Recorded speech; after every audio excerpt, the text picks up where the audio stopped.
we're live. Hey guys, how's it going? My my head is You're cut off. right. Is it now partially cut off? Good now, but here it's cut off. Can you see my mouth moving? Okay, good. So hey everybody, welcome. It's Don't Worry Wednesday, and you can't see my hands. Hey. Oh, But I'm doing something really cool with them. they're censored.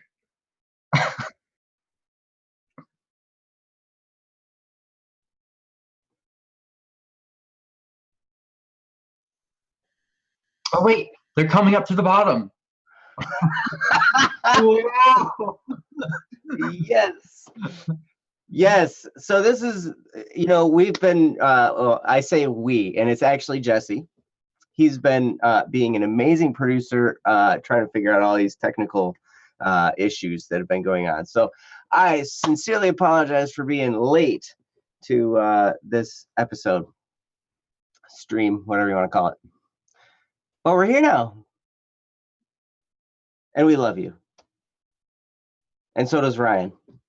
Oh yeah, well I am part of we, so you got me twice in there, which is true. I do love you twice. Love me 2 times. For your benefit.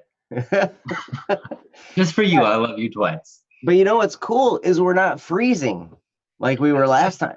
That's Last good. time, We just had this weird black bar. But yeah, that's not as bad as freezing. you can't see my hands. I can hide my hands now from time to time. Like I can see them, but you cannot.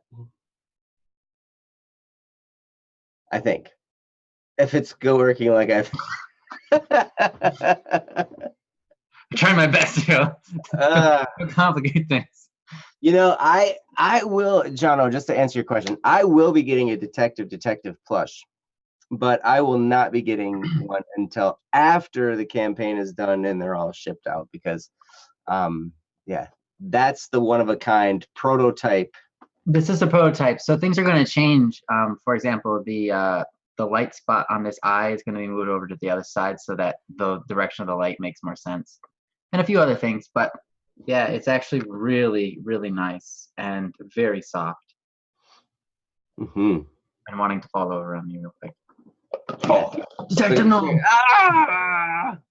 But yeah, hold on. Let me get his hair. It's pretty cool.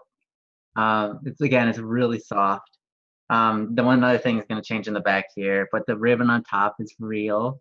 It's a real ribbon. It's a real ribbon. But I can't show you guys too much because you just have to get it. You'll have to see it more when you actually get one. Mm-hmm. Yeah, it's going to be great. Yes, it's going to be awesome. So for those of you who don't know, there's a Kickstarter going on, and you can go to it and check it all out. And there's going to be some updates to it very, very shortly. And that's going to be awesome too. Yeah. And also, if you guys haven't been to bss.studio. Thanks, Princess. Yes. Thank you, Princess. I was about to do that, so thank you. Saved me the effort. If you haven't been to bss.studio, on the home page at bss.studio, there's actually a sweepstakes going on right now. And so you can get entries for different actions. There's, following us on Twitter, and something on Facebook, or visiting the Kickstarter, or lots of different actions you can take. Or even just visiting my YouTube page. Yes, you can do that too. And I encourage all of you to enter that sweepstakes, because the grand prize of the sweepstakes is you get to work with Static P to write a song. Mm-hmm. Your ideas. I heard he's pretty good. Static is amazing. Yeah, I'm sure. Yeah. I hear a lot about him from a lot of people I know. Yes. Things about him, so. Yes. So anyway, go do that, everybody. And yeah. So anyway, that's I don't know if we have any other announcements, but other than that, it's Sparrow, yeah. Sparrow got the first. Sparrow is here. Got the very first comment on the post I did on YouTube for the sweepstakes. Oh, nice. Bye, Jono. All right, see you, Jonah. Love you. Oh, I mean, not bye, but Oh, well then don't. I'll still see you. then Yeah, that's true. hi. Just not bye, but I'll see you. See you still. You haven't left. Whatever you decide to do, we love you anyway. Oh, Yeah. wait, I wasn't leaving. Yeah, Oh, leave gotcha. it. All right. Okay, Okay. Cool. cool. So yeah, go do that, and then also, yeah. Now here we are. Don't Worry Wednesday. It's the show where we handle any issues, challenges, or things you might be facing in your life. We would love to talk about them. We're not professional counselors, therapists, psychologists, psychiatrists, doctors, attorneys, police officers, firefighters, professional garbage collectors, or anything like that. That's what I am. We, Oh wait, never mind. oh, I'm not a professional garbage collector. I stand corrected. I lied. I just wanted to sound cool. Yeah, but you are pretty cool. But at any rate, so but if we just want to pull up alongside you as a friend, help you in any way we can, offer you some love, some encouragement, and some perspective, and perhaps some friendly advice. Because sometimes, all it takes is a fresh set of eyeballs looking at a situation, and it can really make a huge difference in how we get through it. I know that's done a lot for me, and Me too. yeah, we've gotten some great feedback from all you guys, and we're just super happy that you're here. So our producer, who has been way earning his income, which is very small from us. He's over earning his income. Man, he's earning every penny, and that's might be about what he's got. And and he's been busting his took us to bring this show to us, and that's Jesse. Princess is keeping us on track in the chat as our chat room host, and I am Joe, and with me is the P himself. Hey, Ryan. what's up? Who's the P here? We're gonna bring on the P for pain. Bring on the P. Yes. Wait, P doesn't stand for pain. It stands for I love you. There's a silent P in front of it. There you go. You guys can see a little bit more of it. Nice. Oh, his hair's blowing in the wind on this side. All right. So we've got some folks here that have some stuff in the queue. Yeah, let's talk about that. Yeah, let's figure out what we're gonna do here. We got a new question, looks like from Masterlay. And then also we have Cherry is here. We've got a new one from Cherry. We've got one from Sparrow. I think all of these we have not done yet. So that's a Cherry. Yeah, so I think in lieu of being in order, well, I will say everybody's name and see if any of you guys are here. If you guys happen to be here, just say we're here. But I know at least 3 of you are here right now, so that's great. We currently do not have anything in the email queue, so that's good.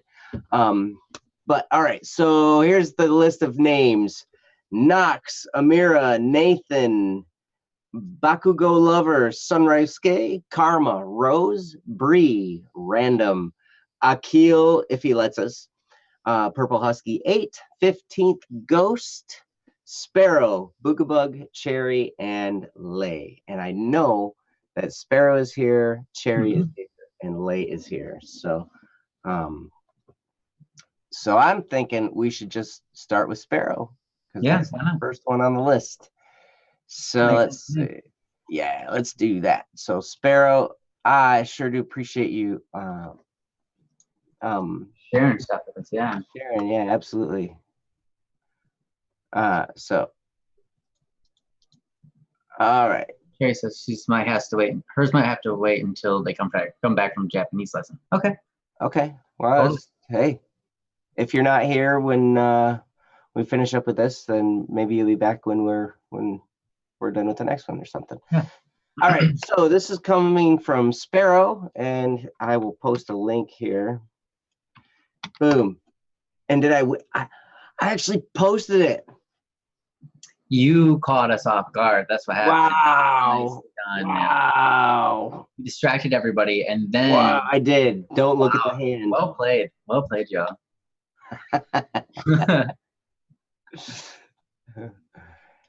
Sparrow is here, is here. Yes, Sparrow is here, is here.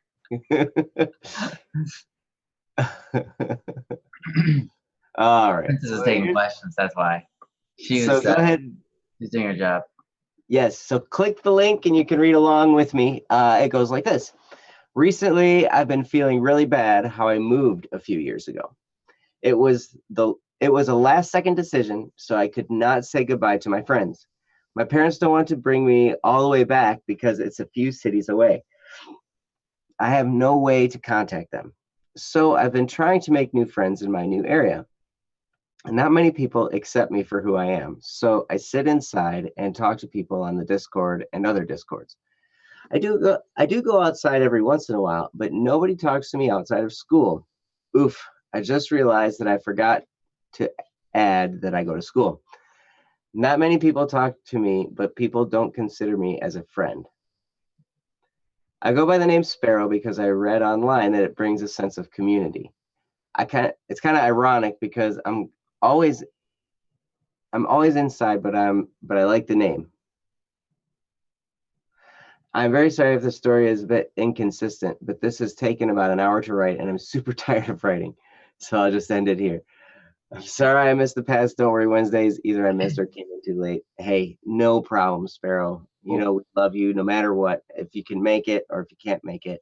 Yep. So if I'm getting the gist of this, you've moved to a new area and you don't really know anybody. And it's kind of tough to make some friends. I can definitely understand that. I've never been the type of person to just warm up to people immediately in social situations or anything like that. It always takes me a while to kind of break the ice in that realm. So I really appreciate you wanting to talk about this. Ryan, do you want to give this a go and start us off? Sure. Yeah, I can give it my best. Yeah, I'm with both of you guys on this. I myself am I guess you call it an introvert or a reserved type of person. So I don't go out of my way oftentimes to communicate with others, and it makes it a little harder to make friends, right? Because then you're not putting yourself out there, and then you just end up sitting there waiting for someone to talk to you or for you to encounter somebody that you feel comfortable with, and that can be very difficult. What I found in my life, though, after a lot of trial and error, the best thing that I could do in any situation like that to start making friends, people I'm comfortable with being around, is to just, I know this sounds hard, but the thing is, the faster I do this, the easier it just becomes afterwards. And that is to just approach somebody, say hi, maybe introduce yourself with your name, and then strike up a conversation, whatever that conversation can be about. You can be like, hey, so do you like food? They'll be like, yeah. Or they'll be like, yeah, I love food, dude, I'm a foodie. But it doesn't matter, everybody eats food, right? So you can just be like, yeah, what kind of food do you like? You can be totally awkward about it, right? The thing is, it's okay if you're awkward. That's totally okay. It's okay if you're awkward. It's okay if things feel awkward. It's not the end of the world, right? If things are awkward, that's all right. They'll move on to another state later on. A lot of times, the most awkward point on which two people meet is the first meeting point. It's just awkward. And the reason it's awkward is because you're not necessarily comfortable yet. Well, of course you're not comfortable yet. You just met each other. Awkwardness a lot of time is just uncomfortableness, right?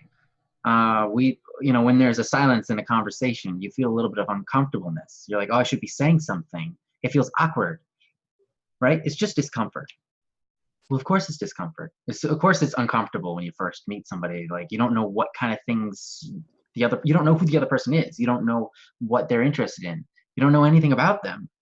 So it's completely normal. I'll tell you, of all the different times I've met people, if I just went up, like there are strangers, like I'll be like in my own house, and my mom's husband, Jim, my stepdad, I guess, um, invite people over, and I don't know any of these people, and so then I'm in a house with people I don't know, and that's kind of weird.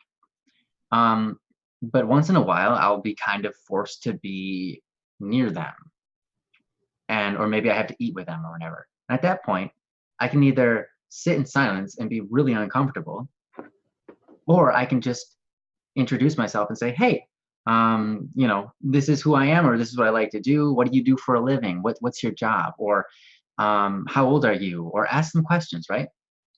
As soon as I can get them talking, the more I learn about them, and then all of a sudden, all of the awkwardness is gone. Because once we are actually engaged in a conversation, you start to get comfortable with the person. And the more you know about them, the more comfortable things are. It's okay to be silent. It's okay to be comfortable in the silence. I think that's great. But if you just keep on talking with somebody, yeah, that's how you get comfortable. That's how you become friends, right? So I think in this situation, it's really hard because you don't want to, like, a lot of times what holds us back is we're afraid of what others might think of us. But the problem there is if we never introduce ourselves to somebody,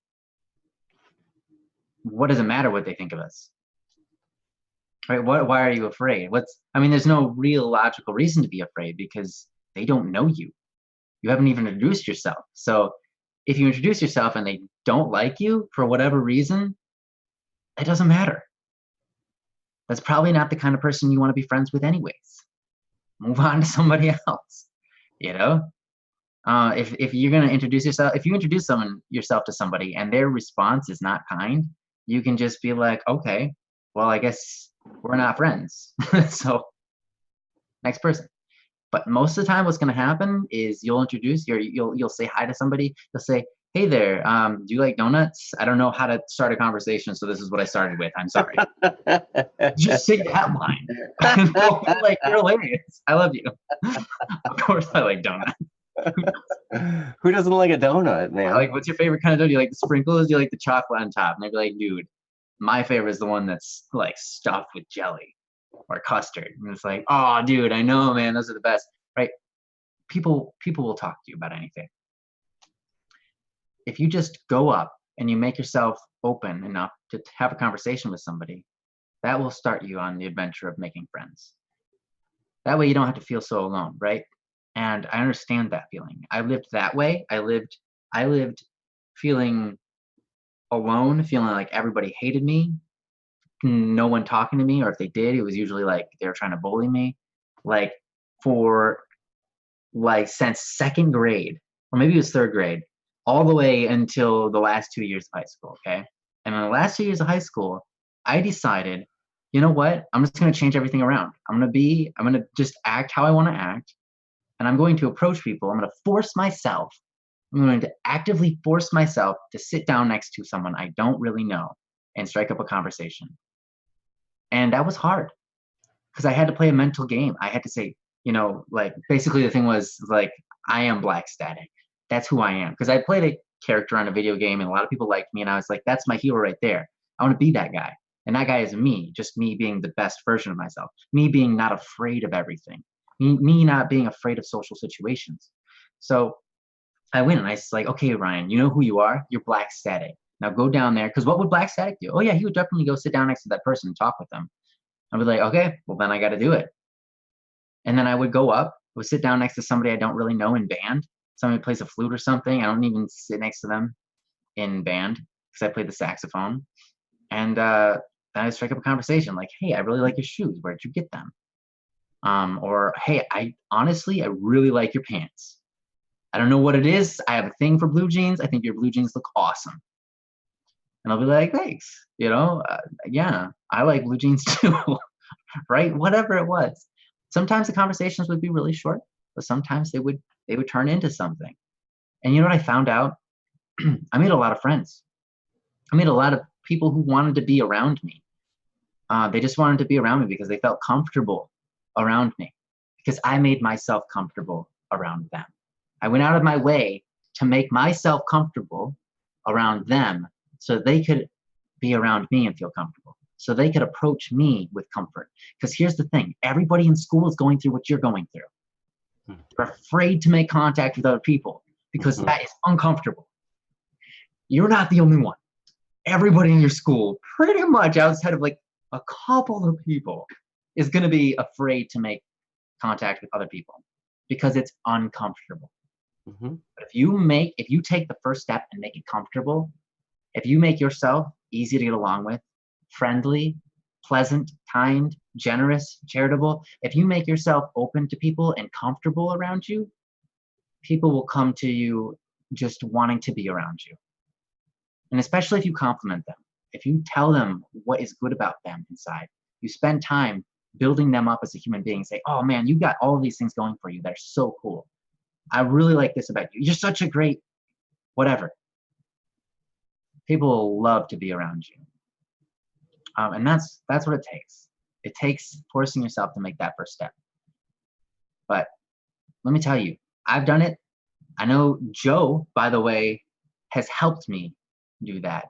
If it wasn't for Joe, wait, Joe's down here. If it wasn't for Joe, down here, you know, if you can't see my hands, I'm actually waving.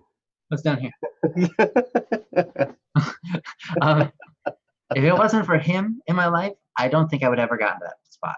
Maybe I would, but I'll tell you what, this guy really taught me a lot about how to talk with people, how to be friendly with people, and how to grow my friendships and how to get excited about that sort of stuff. I mean, honestly, he really changed. He changed me. He changed the way I look at people in a lot of different ways. And so, yeah, I'm gonna let Joe go and shed some of his wisdom on you. Well, Ryan, I really appreciate the stuff you were saying, because really that's what gets you over the hump. I mean, what Ryan was describing right there, you know, it's just kind of forcing yourself to do stuff to kind of embrace the awkward. And here's a little bit of perspective to give you on this whole thing. I've learned that I like adrenaline. I mean, I like roller coasters. I like things that are exciting. You know, I like that kind of stuff. I like that little bit of a rush, right? That's why I like power metal. That's why you like power metal. Yeah. Yeah. Yep. Now here's the thing.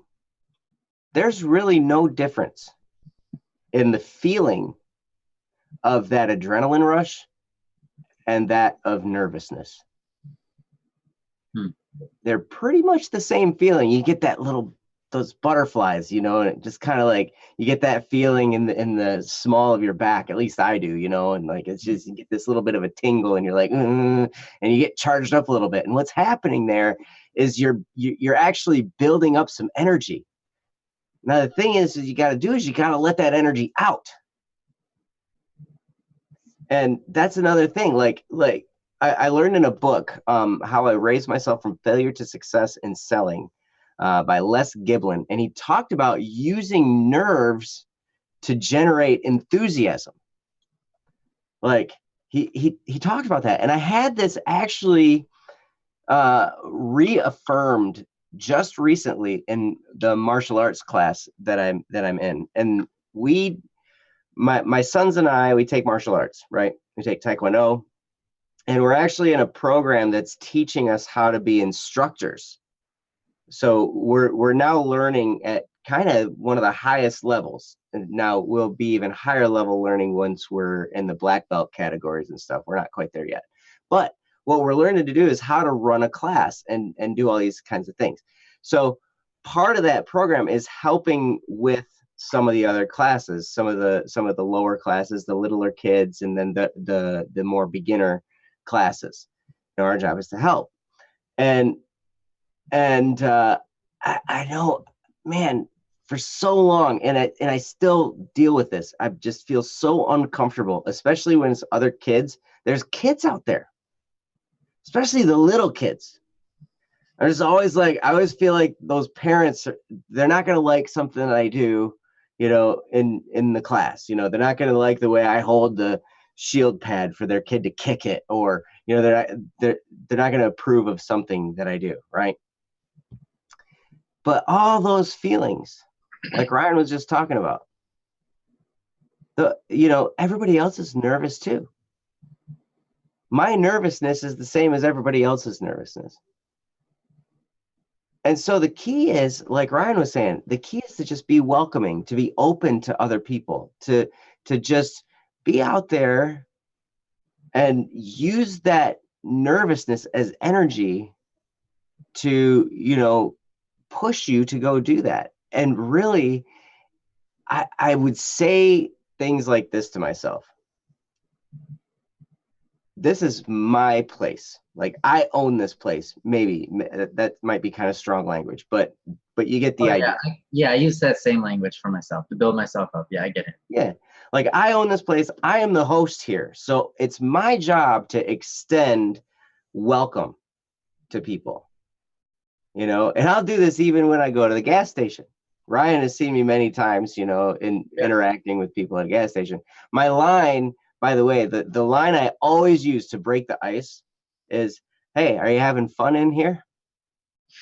Yep. Are you guys having fun yet? You guys having a good time?" Something like that, because it gets them thinking a little bit, and right away I have my answer. Mm-hmm. Regardless of the words they say, I know by the way they look at me if they're actually having fun. Yeah. Or not. Most of the time it's not. But that's all right. Not exactly. It doesn't have to be a positive to respond to it. And that's the cool thing about that question. Right. Yeah. So like they could be like, "Oh yeah, right." And I'll be like, "Oh, must be more than you can handle, huh?" Something like that. But at any rate, the whole idea is, if you can learn to ask questions and then listen to people. I heard a guy say one time, be genuinely interested in other people and notice things in the world around you. Like, if you can get good at that, at being interested in other people, then, and also good at noticing things in the world around you, you will have no trouble at all. Once you do it a few times and kind of get past the initial nervousness, you're going to have no trouble at all striking up a conversation with anybody, because you're going to learn that it's not important, that you have something clever to say. That doesn't matter. We spend a lot of time trying to be impressive and interesting to other people. Yep. When the real key is to be impressed and interested by other people, to be interested in other people and to be impressed by other people. Like, they impress you. Absolutely. Yeah. Because Ryan has said on previous streams many times, it doesn't matter how somebody feels about you. What matters is how they feel about themselves while they're in your presence. So if you can go out of your way to make people feel comfortable, to make people feel like they're worthwhile, make people feel welcome in your little world. Like, we all kind of carry our own little world around with us. And many times, I'm ashamed to say it, but many times I don't welcome people into my little world. Like, I have my own little world and I'm an introvert. So I'm just, I'm just going through my day.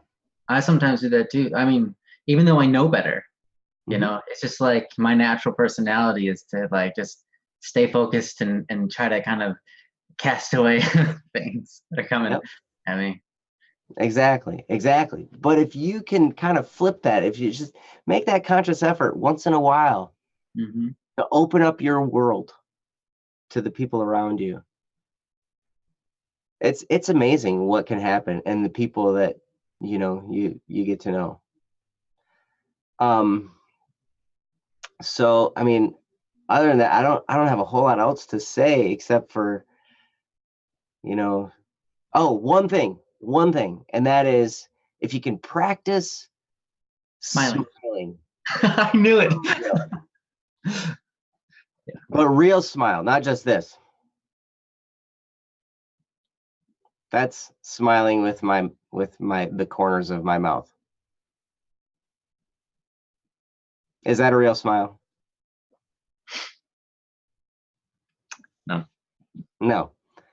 A real smile starts in your belly, and you start to charge up happiness inside you. And before you know it, like your whole face and body just radiate this smile. And you don't even have to smile with your mouth, and the rest of you smiles.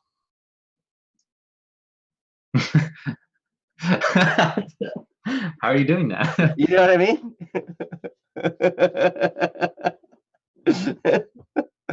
Smile with teeth. I love it, Akil. Yes.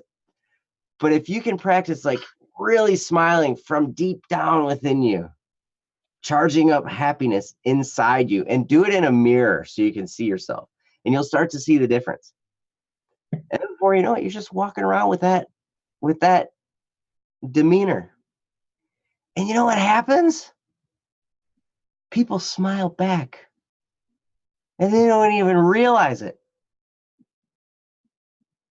And then you start to realize another thing. Remember at the beginning when I said go around thinking, hey, I own this place. I'm in charge here. This is my place. This is my home. This is my world, whatever. When you go around with a smile like that and you notice people smiling back at you, a little thought crosses your head. Oh, I am in charge. I just made that person smile. Yeah. They didn't even know it. I am in charge. I'm the boss. That's right. Yeah. Although it's important to keep in mind, you don't want to be egotistical. You don't want to think that you're better than anybody. That you're really in charge of other people, of course. And that is, of course, not what Joe means. Right. But yeah, you have to give that impression. I'm sorry if I did. No, I don't think you did, but I just wanted to cover that basis. Yes. You know, just like we said before, you focus on them and you let them know that you're interested in them, that you think they're valuable, that you think they're important, that you are impressed by them. You show that to the people. And you make that genuine by really just learning about them. But yeah, definitely when you're trying to build yourself up to talk with people, you just, I mean, that's kind of like what I do too. I build myself up. A lot of times I'm like, Ryan, you're the guy in control of yourself. Like, let's just do this. You know, it's like, don't you, I'm the guy that's supposed to be able to do this sort of stuff. You know, people look at me and they think that I'm amazing. Well, I should probably try to be amazing right now. You know, whether the world is watching or not, you know, I have to pump myself up for things just like anybody else. So yeah. Yep, absolutely. I see it with other fellow classmates in martial arts. When I'm impressed with some of the moves they do, that comes across as that just endears them to me. They like me more because I was impressed by them. In fact, I want to tell you a little story. Go for it. This past Saturday, it was a 2-year anniversary party of one of the schools of the martial arts place I do. They've got multiple schools in the area, and they had a 2-year anniversary. And so we were all there. It was this big thing, you know, and we had a sparring class. And okay, so I'm like 41 years old, right? And I'm a fully grown man. This 14-year-old girl said, Mr. Anderson, you want to spar me? And I was like, sure, let's do it, right? So we get out there, and I was like, all right, you know, this is going to be good. We're sparring. We had our full gear on and everything. The first kick she landed on me laid me flat on my back on the floor. Now this girl's a 3rd-degree black belt. She's really good. She knows what she's doing, you know, but she totally just flattened me. And I was like, what? So like all of a sudden I'm standing there and I'm like, yeah, this is going to be fun. You know, I'm going to spar her. And then she just kicked me and then I'm on the ground. And before I know it, I'm looking up and she's reaching down to help me back up onto my feet. Right. It's awesome. It was a very humbling experience, but afterward, I had to tell her that was amazing. You really landed that really well, and I congratulated her. I gave her a high five, you know, everything, and she's like, "I'm sorry." I'm like, "Don't be sorry. You nailed it. That was awesome. And so how do you think that made how do you think that made her feel?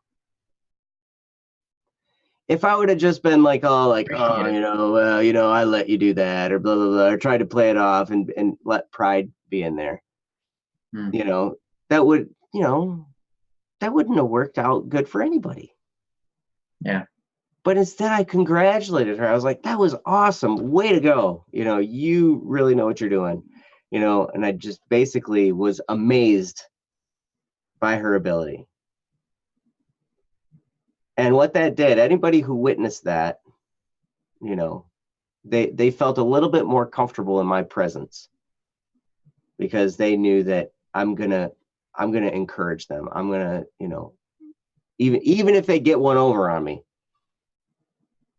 I'm gonna celebrate that they beat me, I guess. But anyway. Yeah, no, that's so true. I'll tell you, I know I've made friends by being beaten by somebody and just being like, dude, that was awesome.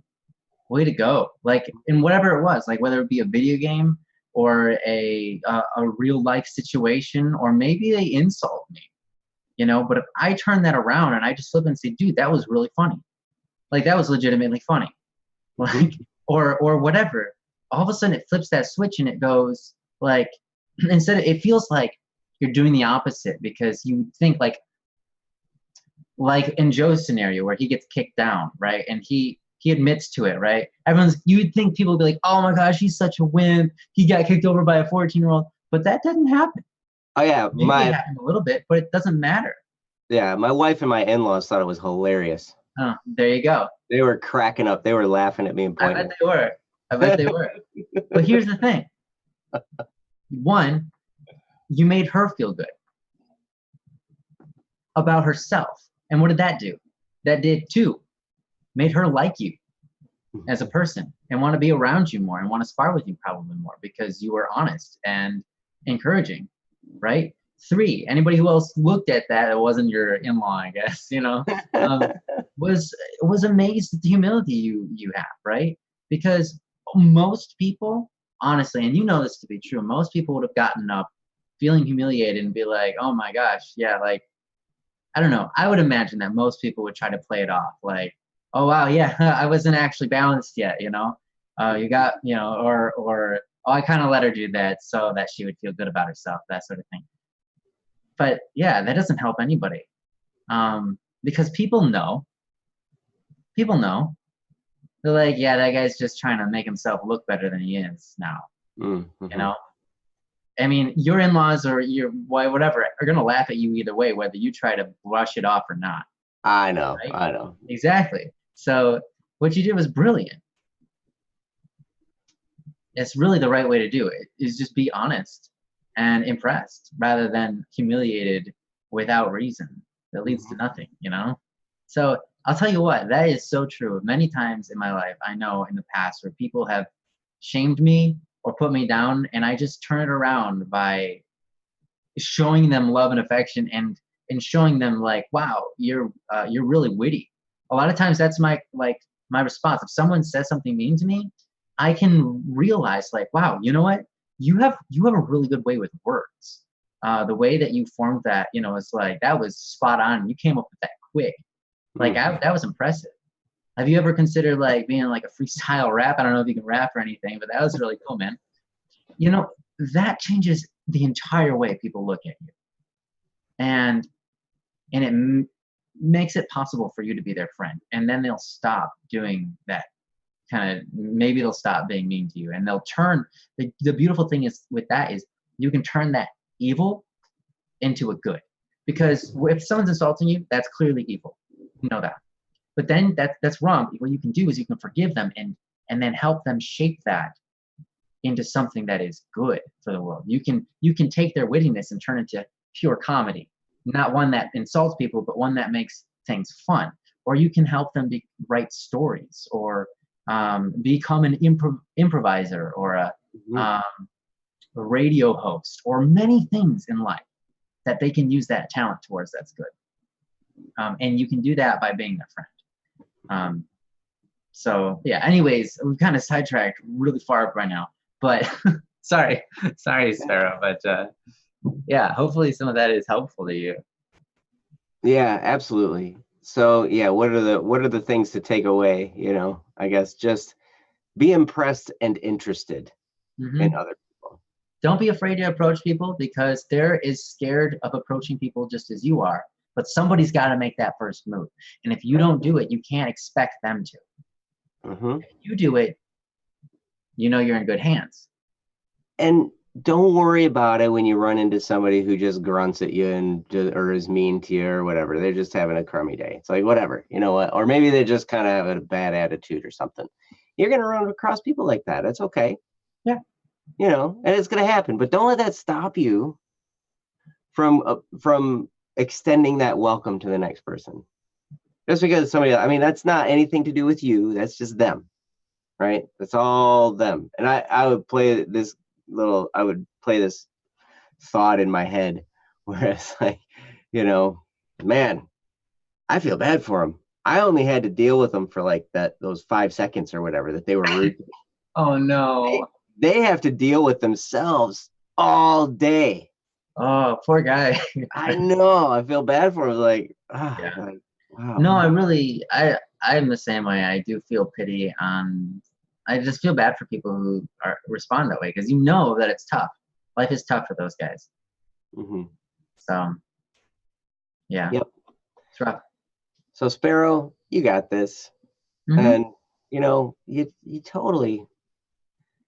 It's going to be a process, and understand, you might not get it right off the bat. I didn't get it right for a long time. Took me a long time to figure things out. I still mess it up. It's okay. It's all right. Mm-hmm. But if what's in your heart is genuine, then that's pretty much all you can do. So if you keep your heart in the right place, but eventually what's going to happen is you're going to have a whole bunch of friends you didn't even know. You didn't even expect. And word's going to get around that you're a friendly person. And people will love being around you because you're welcoming. And it's really amazing. It's really amazing how it can work. So best of luck to you. I'm sure you can do it. So yeah, if you have any other updates or anything like that, please feel free to post them or whatever. So yeah. Yeah.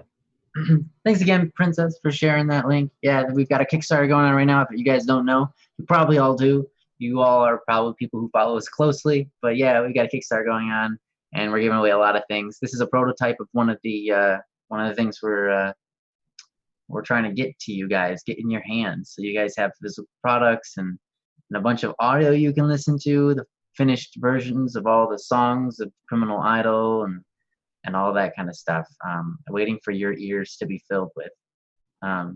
So yeah, if you're into music or physical things, join the Kickstarter campaign. Mm-hmm. Well, we have both those things. Yep. And Saigo, I don't know if you're asking if the plushie is an actual thing. Yes, it is. They're on pre-order right now. Yep. Yeah, it's a prototype, so some things are subject to change. It's not finished yet. But it's going to be generally like that. I mean, it's going to be pretty similar. Pretty similar to that. Yeah, it's going to be good. Yeah. It's going to be good. It's going to be good. Yeah. So yeah, the hair is really, really soft. All of it's really soft. Feels very nice when you touch it with your fingers and your arms. Some people don't like it when you put things in their ears. Yeah. It is true. Oh yes. Ears put things in you.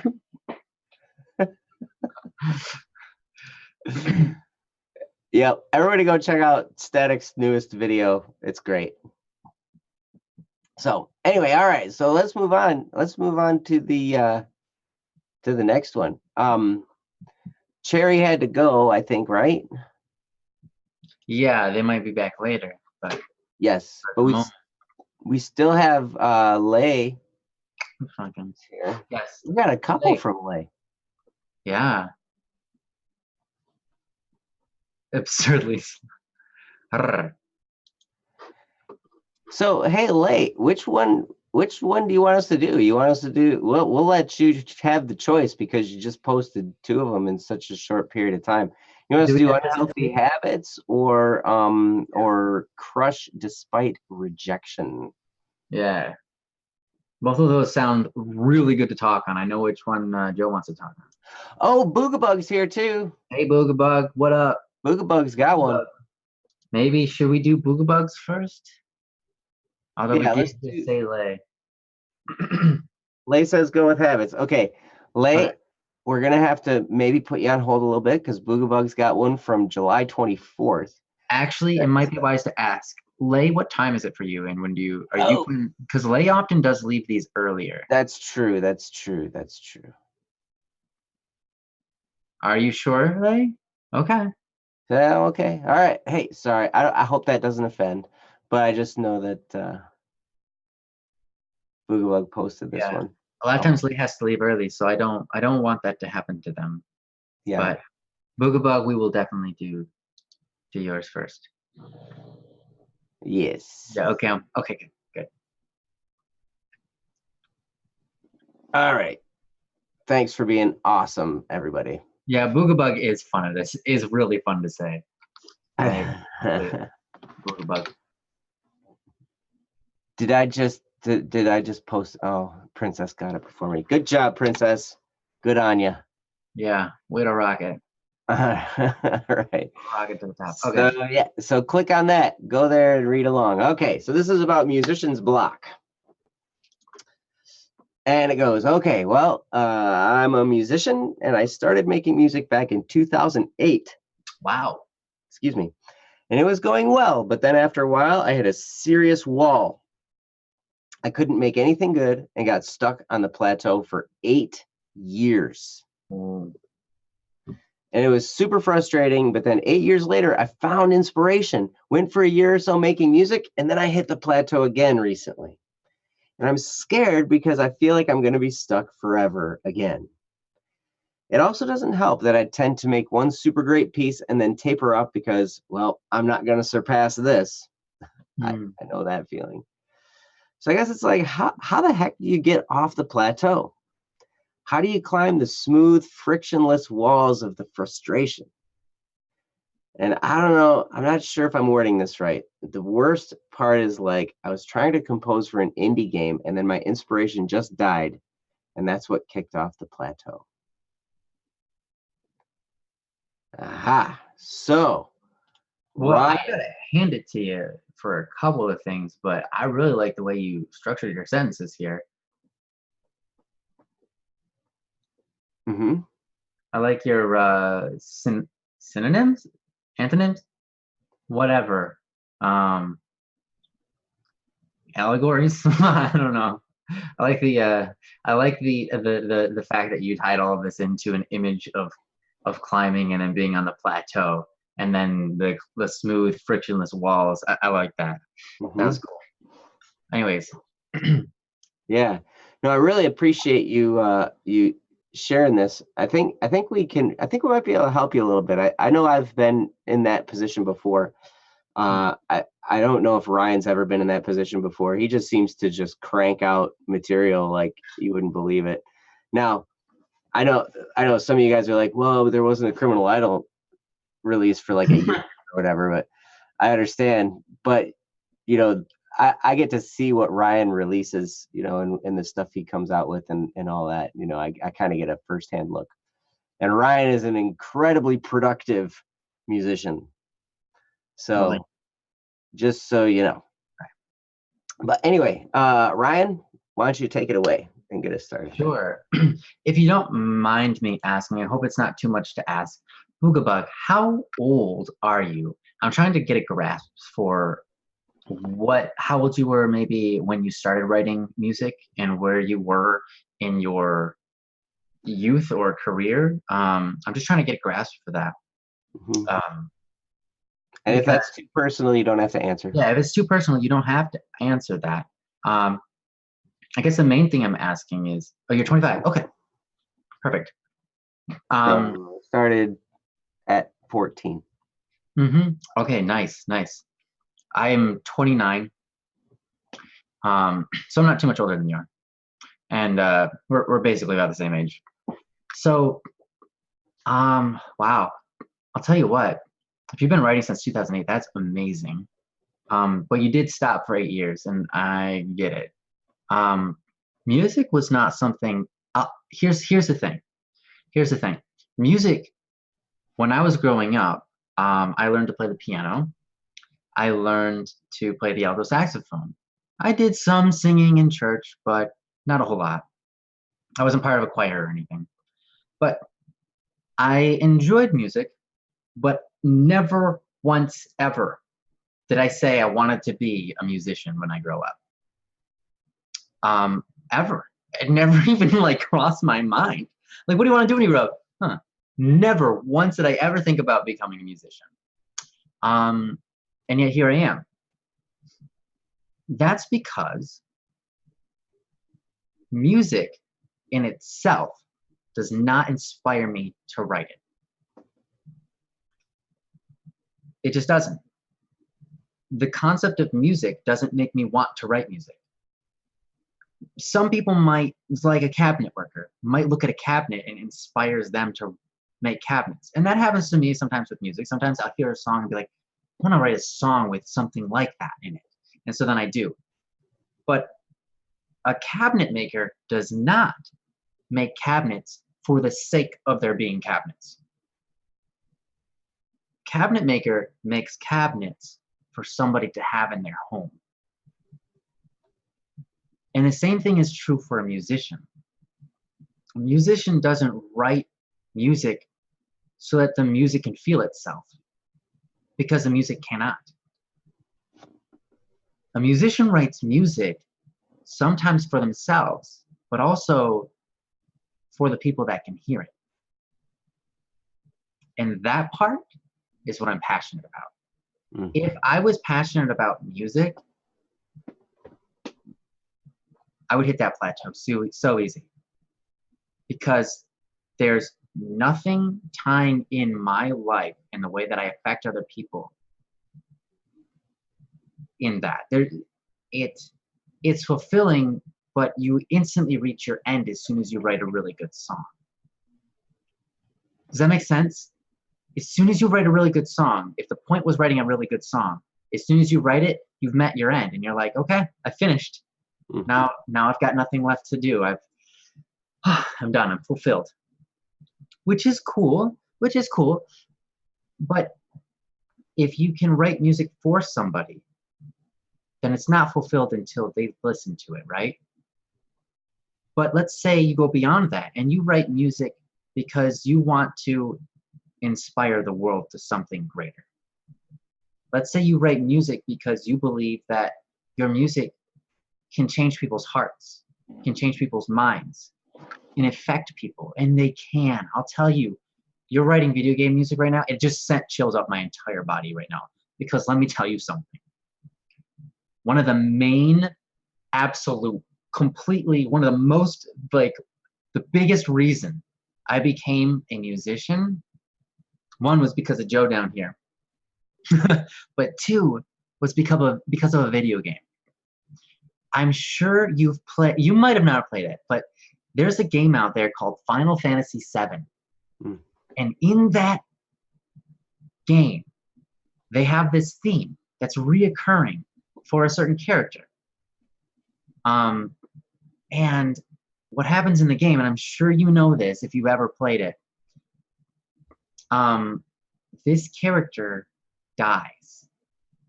And there's a specific jewel, basically, it's called materia. It's like this round bead that she carries around with her. And it's a very important part of the game. When she dies, the bead falls from her. I think it falls from her hand, and it drops to the ground, and it hits a staircase. And at the moment it hits the staircase, ding, and it starts playing the music. It goes, da-na-na, da-na-na, with this bead falling down the stairs. Da na na na na na na na da, da. And it's her theme song. And she dies. And that song is playing. And no one didn't cry. Everybody cried. I went to school. I talked to people at school who watched it. They're like, dude, I totally cried at that moment. And I'm like, I know. I talked to people that were not my friends. I talked to people who were enemies of mine. And they admitted to crying at that moment. And that was like a bonding experience that I had with them. Like everybody felt that moment. And it was just, whoa. Yeah, you know what I'm talking about, Booga Bug. And that's what you can do to other people. You can move them. You can change their hearts forever. If that's why you write, then you keep on writing. Because you know there's no limit. There's no one song that will change everything. There's a bunch of songs that change everything over time. And that's how it is. For me, if I lose sight of that, then I don't feel compelled to write.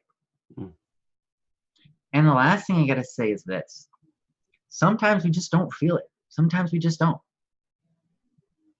Sometimes we just don't have that motivation. We don't have, but here's the thing. Motivation is an emotion. And like all emotions, they fade over time. It's natural. But like all emotions, they're also responses to things. They're a response. An emotion is a response. When I get punched in the face by somebody, I have an emotion associated with that. But I only get that emotion because someone did something to me. If someone says something nice to me, I have an emotion that comes about. And that's because that's my response. And motivation is the same. If you are waiting to be motivated before you work on anything, you will never work on anything because there's nothing to stimulate that response. There's a couple of things you can do to motivate yourself. One, go out, exercise, look at the world around you, listen to new songs. All those things are things. But the thing that I think is the most reliable is to go and start writing my song, even though I don't feel like it. I have a project I'm in the middle of. It's not finished yet. I'm sick and tired of the piece. I open it up and I just start like, man, I'm sick and tired of it. Like, I don't even want to do anything. You know what I'm going to do? I'm going to write a completely different part for this. Like, this is not even going to sound like anything that I was writing, but it's going to have the same instruments. So maybe I'll put shit in there later. You know, I'll just start writing stuff. And that will get my creativity going. And then I'll write something and I'll be like, oh my gosh, I actually do enjoy this part. This part gets me going. I like this groove. It motivates me. And then I can start constructing the rest of the song because I've got that motivation. And while it may lead to some weird, abstract sounding stuff, at least you get a song that's finished. Mm-hmm. You don't have to have every song perfect, just because there's no such thing. But at least you get the ball rolling.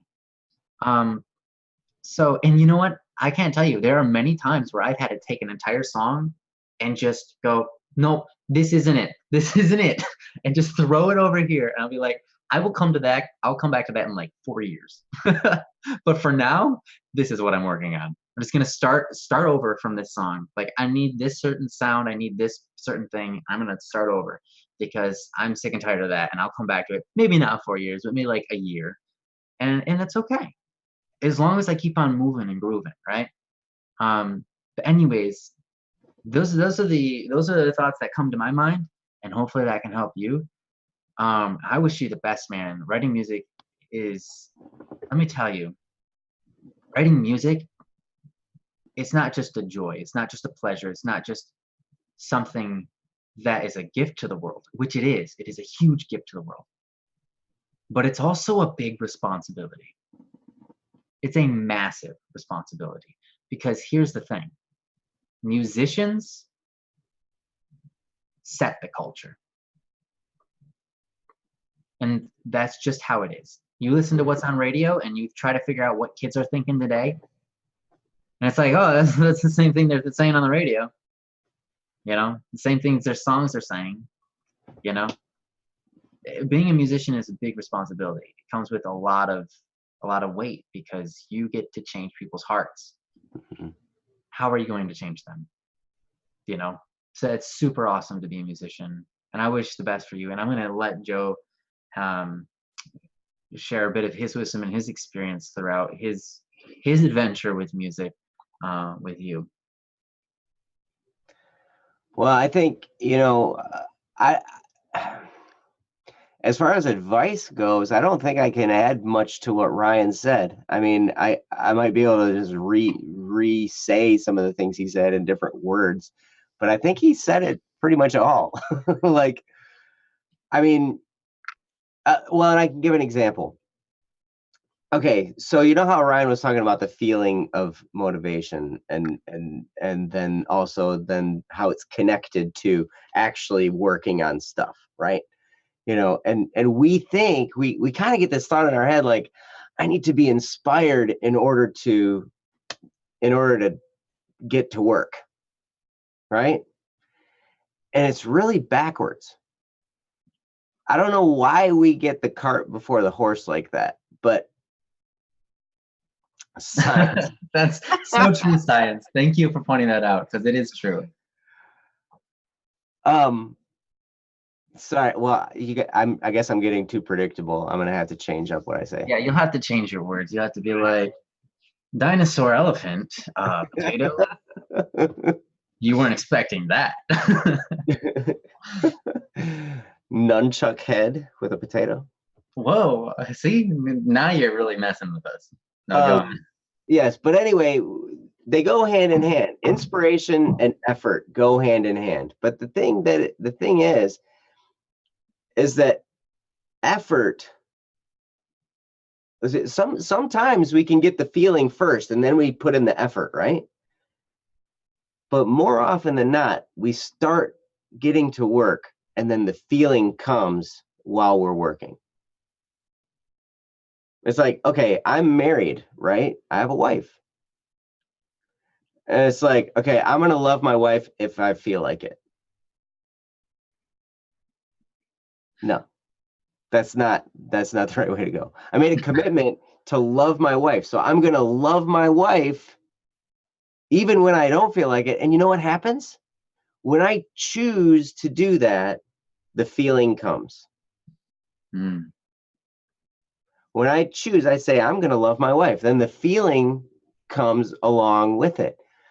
When I play music, if I don't feel like playing music at all, but I do it, within 10 minutes, I really feel like playing music. And there was a time, lately it's been crazy because we've been working on so many different things at Black Static and Swerve. We've been working real hard. It's We pretty got awesome. so many projects going on. We got this Kickstarter going on, I mean, and it's kind of like all hands on deck here. Like everybody's working on something. And so things have been really busy, and a lot of it revolves around Criminal Idol and the album. And then we've got some other projects going on too. Revamping some of this stuff for you guys and just trying to create stuff that's going to be beneficial and fun, right? But for a while, there was a brief period of time. It was only really maybe a month or two, right? Where I made a commitment, like, all right, I'm going to play my guitar 6 days a week for at least a half an hour. And I'm going to set a timer for a half an hour and I'm going to play. Now, for me, the instrument I write music on is the guitar. That one right there. Hello. So, but whatever you use, whatever you write on, whether it's your computer or a piano or you sing or whatever it is that some people pen and paper, right? However you do it, if you set aside time every day to do it, amazing things begin to happen. Because I decided I was going to do that. And when I first started, it's just like, I'm just playing old songs. I'm playing old songs that I used to play or used to know or whatever. And then I'm playing like old cover songs from other musicians that I liked and stuff like that. I just play stuff, maybe stuff from bands I was in years ago, and I'd play along with that, whatever, right? But eventually what happens is like Ryan was saying, those juices start to flow. Those creative juices, that feeling, that inspiration starts to come because you're doing it, and because the action precedes the feeling. Write that down. The action precedes the feeling. Action comes first, feeling comes later, right? It's just like with the parallel I was saying. I love my wife. That's the action. I love my wife. Then I feel like it later, right? I pick up my guitar and play it. I set a timer and I was like, okay, I'm going to play for half an hour and I'm going to just do it. Even if it's just a chore, even if I can't stand it, even if, by the time I'm like watching the clock and I'm like, I can't wait for this 30 minutes to get over, because we all have those times. But here's what happened. In that little month or two of just doing it every day, I ended up writing 8 songs. Yeah. They haven't been produced yet. Well, we got busy. Yeah, things got busy, right? So, but it was precisely because I decided, okay, I'm going to just do it. I'm just going to do it. I know writers that they don't have anything to write about. They don't have anything, like they're writing a book or something, right? They're like, well, I just don't feel inspired. So what they do is they grab a pen and a paper and they just start doodling.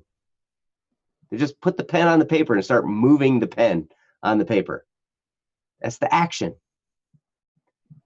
And then after a while, something starts to come out and they start to write.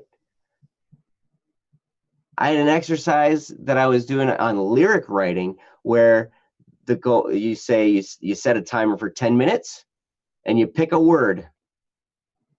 One word: puddle, umbrella, sand flea, whatever it is, right? Just you pick a word and you just, whatever comes to your mind, you just start writing about, like that word. It could be totally related or unrelated. And you just are writing. And then before you know it, all kinds of, like, you're writing some really profound stuff. And I was like, wow, I could actually, some of that's actually usable. But it all comes from the action first. And I think that's the single most important thing I ever learned to get me off of a plateau, was that even when I don't feel like it, I just start doing the work. And then the feeling comes. And then before you know it, you've got masterpieces, and a lot of them. And if you're anything like Ryan, each one gets better and better and better and better and better and better and better. So you just get better. Yeah. Over time. So I understand where the feeling comes from when you say, I'm not going to surpass this. Like, this is the best one I'm ever going to do, because it was so, man, that was so good. Did you hear that song? It was awesome. I don't think I'm ever going to get better than that. And then you know what? The next one is just leaps and bounds better. Boogiewug says, so I should totally just take out my MIDI keyboard, mess around for maybe some time, I don't know how long, and just roll with it. Yes, you should. Play. Just play. And find your motivator, like Ryan was talking about. What is it that makes you want to do music?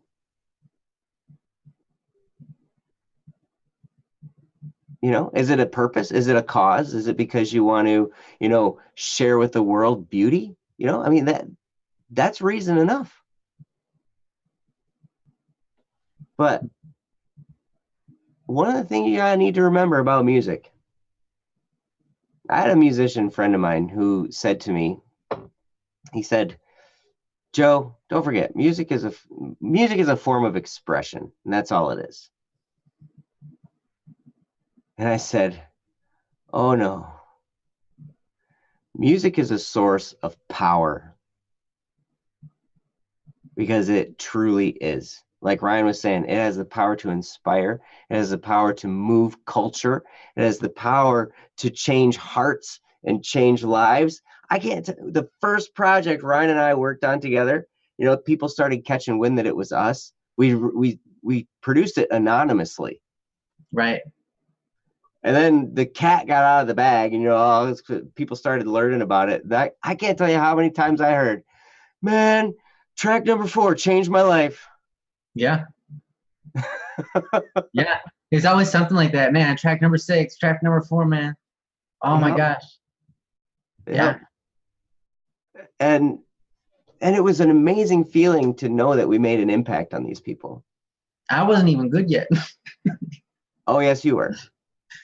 The Son of the Brights heard it. Way better now, but you were good. Son of the Brights were probably the only person that outside of us that has heard this song, heard the songs on those things. Yeah. But I tell you, you have something in your hands that can change people's lives, that can impact people's lives. So the question then is, how are you going to use it? Are you going to use it to move people in a positive direction? That's what we decided at Black Set Against Swerve. We're like, hey, this is a source of power. We're going to use it to improve people's lives, because a lot of the messages that are out there in the mainstream, they play on our addictions. They play on our, our vices, the things, our pleasures, and these things that can kind of sink us into a self-gratifying, egotistical way of living, and that's what most of the stuff in the mainstream is like. Those are the messages that are out there. And so what we decided to do is we're going to take this power and we're going to use it to get a good message to people, something that's empowering, something that can entertain, but yet uplift at the same time and help people feel more inspired.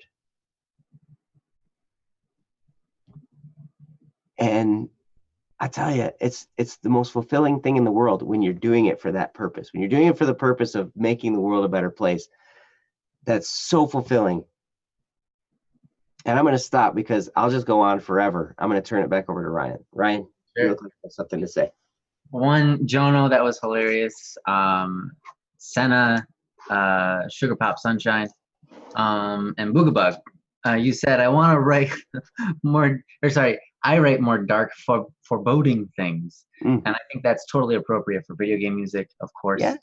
Your intention is to create a feeling. So if you can do that, that's awesome. That's important. So just, I tell this to people who write poems, and you can take this if you want, but obviously in a song that's intended to give a feeling, you just give that feeling. But if there's a story, a resolution is always makes everything worth it. So if someone's writing a poem and the poem is really dark, a lot of times people will come to me with those things and be like, hey, I wrote this poem, I wrote these lyrics, what do you think? And I'll read through it and I'll be like, wow, this is actually really good. You do a really good job. One thing I would ask though is, what's the resolution to this?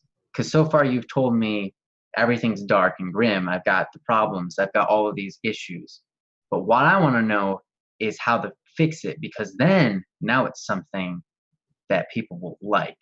Not people, yeah, people will like it, but here's the thing. Now it's worth it. Now it's worth listening to, because now you have something of wisdom to share with people. If you haven't solved this yet, keep this poem in mind, figure out the solution, and when you do, finish that poem. Because that, again, it adds value to people's life. Unless something adds value to people's life, what value is it? Could be a pleasure without value. Now, of course, like I said, if it's part of a story, of course it makes sense. You said one of my tracks I made was really creepy things, but there were 2 chords at the end of the loop that were major, like a small glimmer of hope. That's cool. That's cool. That's super cool. It's okay. Yeah. I'm not saying everything has to be happy, clappy, and all that stuff. Because if you listen to my songs, I've got bombings going on. I've got crime, and some of it's not solved, but it has a message within it that keeps it, keeps that hope alive. Yes. Right? Yes, and it really helps people. You understand the dignity of the people involved as well, even though bad things happen, because bad things happen to all of us, and it's okay to shed light on all that. It's okay to point out that there's darkness in the world. But Ryan does it in a way that also sheds light on the uniqueness of each individual and the dignity of each individual, and and can turn things all around. It's a beautiful thing, and as the story unfolds, which Yeah. you'll get another installment here shortly. Yeah, hopefully you guys will get it within a couple of weeks here. Mhm. We'll find out. Yes. But if you're part of the Kickstarter campaign, you're gonna get some songs early. So yeah, if we haven't pushed that enough already, there's that. Anyways, no, Boogabug, I think, you know what, just like you said, just sit at the keyboard or the MIDI piano, whatever you want to call it, and just play. Mhm. Play, even if you're not motivated, just set a timer. And I think one thing Joe was doing is that he gave himself a limit. He gave himself a specific time frame that he would play in. And once that time frame was over, he would stop. And the reason he would do that is not just to fit in his schedule, which he needed to do because his schedule is very tight. Mhm. But more It's importantly, ridiculous even. more importantly, it was so that his brain would recognize this is the time where I have to write. So I better get good at writing really fast Mhm. because I only have this much time. Mhm. And it trained his brain. And that's why he kicked out 8 songs in a month, you said? Yeah, something like a month, 6 weeks, maybe. Yeah. So, yeah, that's absolutely true. But yeah, find your motivation, find your reasoning. And that's the last thing I'll end with. Just like we said before, why do you write? Ask yourself. Because if you're writing for the sake of writing good songs, that's cool, but that doesn't motivate you. That doesn't keep you inspired. That's not a passion that you can push onwards, that you can keep moving forward and forward and forward. It's not infinite. You'll write a song, and again, like you said, you'll hit that plateau. Like I wrote the song. I've done it. Well, Boogaloo did say above, I want to tell stories, I want to invoke feelings, Oh, have okay. ideas that can only be told through songs. So there's something beyond just wanting to write music. Like there's Right. something about you know like oh affecting the feelings of others, and to help create feelings for people. The Yeah. plateau is also caused by perfectionism. Yep. That is a Absolutely. dangerous plateau, and that is one that every musician, But that's also what makes you a good writer. yes, yep, and obsessed with getting better. That's okay. That's Hmm. okay. Hmm. But yes, but just remember that perfect is not really possible in this world. Excellence is.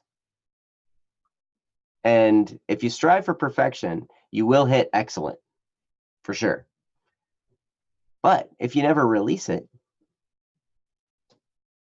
as I know firsthand, you can get caught in a spiral and just keep working on stuff and working on stuff and working on stuff until you're trying to get it right and everything. And then you never release anything, and then nothing ever gets out to there, and then you never move on. You kind of get constipated. So there comes a point, you're going to kind of feel it out as you go, but there's going to come a point where you're just like, you know what? This is it. This is good enough. Boom, it's out there. Yeah, absolutely. And if you've been doing this for a while, you got this, man. Just go for it. And I think that Princess pointed out something good. Yeah, you could do that challenge where you put a calendar up and you just put the X's on every time you do your thing. You can make it an hour every day. I think that's what Joe did, right? I'm sorry. I was You did reading an in the hour chat. every day. Is that what you were doing For what? for your guitar? No, half an hour. It was 30 Half an minutes. hour. Just a half an hour. See? Wow. Yeah. Put that on make that a thing. Get a calendar, put an X on every day that you do half an hour. And Yes. just like we said to Kira, if you don't do it, don't be upset at yourself. That's just a day where you didn't do it. All that matters is how much you're getting better. So don't worry about if you don't do a day. Just do it the next day. Yeah. It's funny. I have multiple calendars that I have posted just for putting X's on them for different things that I do, like different Awesome. tasks that I do every day. Like I do that for lots of things. just to make sure I'm doing these things every day, and then I can track it, which is cool. That's awesome. But yeah, you can totally do that. So Yeah. Well, we wish you the best, Boogabug. Would you like to move on to Lays? sure. Yes, Cool. let's do that. But Boogabug, thank you so much for posting. Hopefully that was helpful. Yeah. Because wow, I sure have been where you're at. Mm-hmm. And I know. I know what it's like. Yeah. So, yes. So are we moving to Lay's then? Yeah, let's do it. The unhealthy habits? Yeah. Okay, good. Yeah, that's the one. Princess already posted it. Perfect. Well, she is a genius. Princess, you're amazing.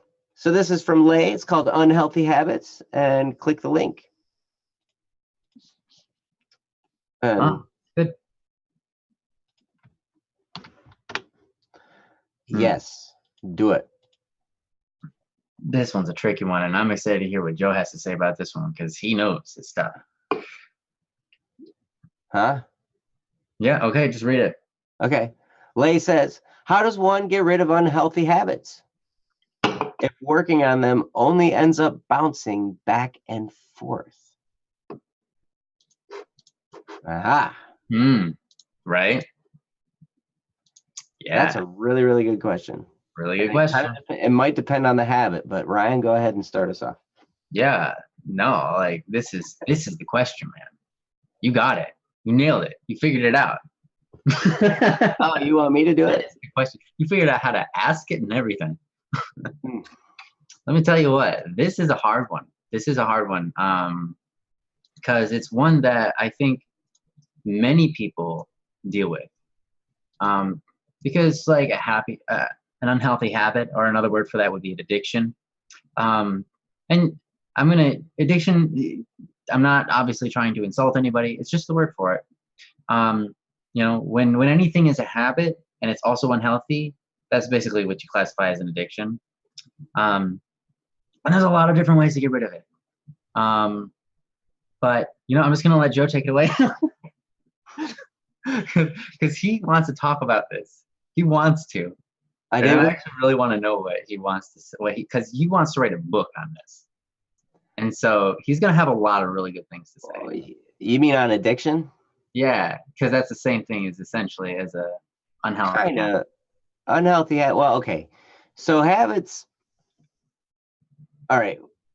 Habits are an interesting thing because habits really do kind of create our life for us. What is that they say? Okay, you have your life, right? And your life is created by your habits. Your habits are created by your actions. Your actions are created by your thoughts. And so a lot of people stop there and they say, okay, so you have thoughts that lead to actions, actions lead to habits, habits lead to your lifestyle, like how you live your life. And it's literally true because, your habits do, like what you do every day, that's what your life is. What you habitually do, that's what your life really is. And so if you have bad habits, then your life can have kind of a crummy, slant to it. The more good habits you have, the better your life gets. I would refer to Ryan. I'm hoping Ryan talks some about virtue. Okay. At some point in here, because he's such a good person to talk about virtue and what that is and how to attain that. He's like the master. What? Between the two of us. So, okay. Oh.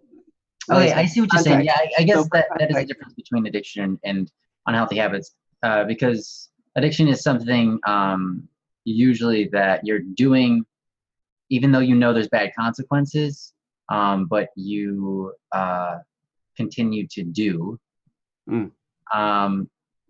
But that doesn't necessarily mean it's the same thing as a habit. For example, you said getting into toxic relationships just to feel loved. That necessarily isn't a habit, that isn't necessarily an addiction. That is a desire that you have a certain way about going that is a habit, but it's not that you're addicted to doing that. It's just that your habits lead you down that trail.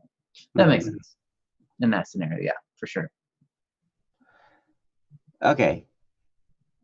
And well, and any habit can turn into an addiction. If you're compelled kind of beyond your control to do something, then that's an addiction, right? If it kind of gets to the point where it's you have no control, even though you don't want to do it anymore, but you feel like you have to, and you're doing it kind of against your will, then that can be like, that's what I would consider addiction. And drug abuse comes into that. For me, dealing with, because I used to smoke cigarettes, stuff like that. These are physical addictions that needed to get rooted out, and some of that stuff needs to be replaced. Some of it needs therapy. Some of it needs self-hypnosis. At least for me. I will say this: if you have some kind of an addictive behavior, three things I think that help, because addiction in a lot of ways is caused by a chemical imbalance in your body, whether it's dopamine in your system from pleasure receptors, all this kind of stuff. I sound like I'm smart, but brain people are going to like totally poke holes in my story. I'm very remedial when it comes to this, but I will tell you this: there is stuff that's chemical that goes on in our bodies, right? And it causes us to feel that compulsion. So addiction, if you're feeling like you're addicted to something, three things that will help in almost every situation, and that is strenuous exercise.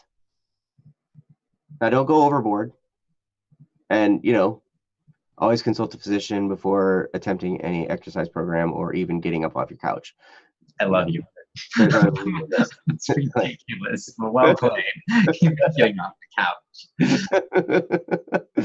We got my doctor. I don't know if I'm allowed to move. Right, exactly. So strenuous exercise, it kind of works things through your system, right? Drink lots of water, also helps flushing your system, and lots of rest. Now, anybody who knows me well enough knows that rest one. Like, yeah, what is that? I know, whatever. We won't go there. So anyway, those are three things that will help in anything, I think. And I've used that in just bad habits mentally and also physical addictions. I've used those three things, and they've all helped. They've helped every single scenario: strenuous exercise, lots of water, and rest. Right? Those three things help a lot. But then habits are a funny thing. You can never, I heard a person say one time, you can never stop a bad habit. You can only start a good habit in order to replace it, to replace the bad habit. So the key then is, all right, if you find yourself having a bad habit, then what can you do to replace it? What's a different habit you could start that could take its place?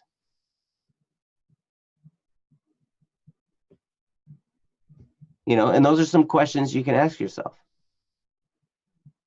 When it comes to, let's see what are the things you're talking about.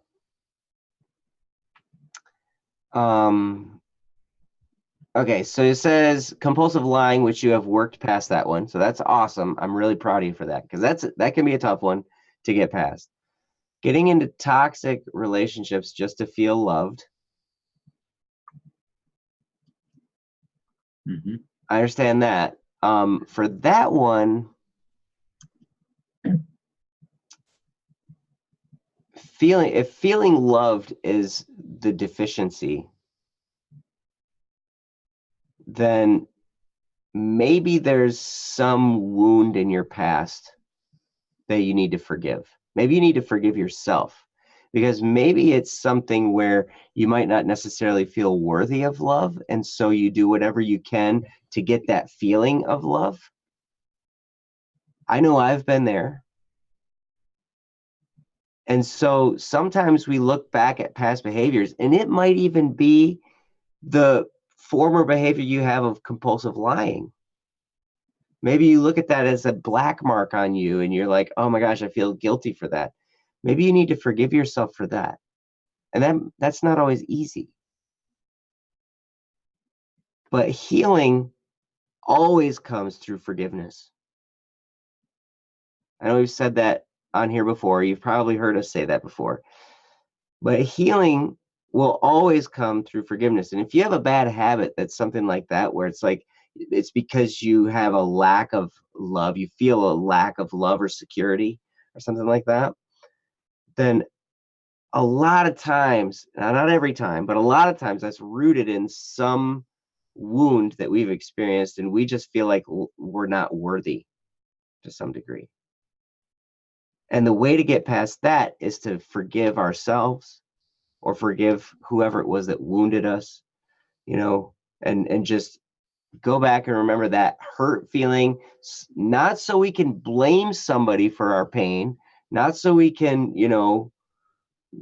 dwell on it, but so we can forgive it and let go of it and heal from it. And then what happens then is slowly you start to repair that deficiency, and then kind of automatically you'll stop entering those toxic relationships to feel the love, because you won't need to. You won't feel the deficiency anymore, so you won't need to just go to these great extremes to get this feeling, if you catch my drift. And then answering before thinking, I don't know, I do that still. If anybody figures out how to do that, I get an idea in my head of what another person is thinking when they're saying something, and I just blurt out an answer, and it's totally off track. And so I have to tell myself to shut up and listen. Listen to other people. Listen to what they're saying. Lane says, yeah, I might have had a hard time forgiving myself lately, the last 3 years. Yeah, it's like just lately. I get it. Yeah. I understand. When you're old like us, 3 years go by in a flash. Yeah. Like, lately I've been doing this. I just started 3 years ago. But yeah, these things take practice, and it can take, I'll tell you this, like I said before, it takes creating a new habit. So if you find yourself, blurting out an answer before thinking, or just saying things without thinking, then make it a point to wait to speak. And think about that every day. And you can even do the calendar method with that. We talked about putting up a calendar, putting an X off every day you do that. Now, it doesn't mean you have to be perfect at it that day. But I would just say, did you conscientiously shut your mouth for like 10 seconds and think about what you were going to say before you said it? Did you even do that one time that day? And then put an X in that day. And if you have a lot more spaces than X's, it's okay. Because this is all, we're trying to make progress. We're not trying to be perfect right off the bat. We're just trying to make progress. And this is a great time to learn forgiveness. You're okay. No matter what. No matter what success rate you have at any given point. It doesn't change how valuable you are. It doesn't change your worth as a person. It doesn't change the fact that you were created by God and you have infinite dignity just because you exist. You're worthy of all of that stuff just because you exist. And if you didn't remember it, you are loved here. We love you. We love you. The people in the chat, we all love you. And so arm yourself with that knowledge that there are people who love you. And from there, you can start to incrementally improve these things. You can replace those habits with better ones. So that's what I have. I'm going to turn it over to Ryan. So, and Ryan can Cool. give you his wisdom. Hey. It's there. Hey, Lay. Dude, you're awesome. I love it when you show up on chat. You're so cool. You're really funny. So here's some thoughts that I have right off the bat. Joe was just talking about forgiveness, right? And you know that that's important. I just had this thought today. It just kind of hit me while I was trying to talk to somebody else, and I kind of prayed in the middle of talking to them, and then like this thought came to mind. Well, I was typing, so it allowed me the access to God really easy. You know, just like type. Oh yeah, wait, I should probably pray about this. Oh no, detective fell. You know, I was like, Baptist in the Holy Spirit, man, Holy Spirit coming, Baptist in the Holy Spirit, man, that's it. It's quick. So anyways, oh geez, what's up, camera? I'm here. Yo. As So you took detective down, you got a lot of focus. yeah, it happens. So what happens every time he falls, things get out of focus. So anyways, and I've got this bottle of hot shot, I don't know, roach killing. Whoa.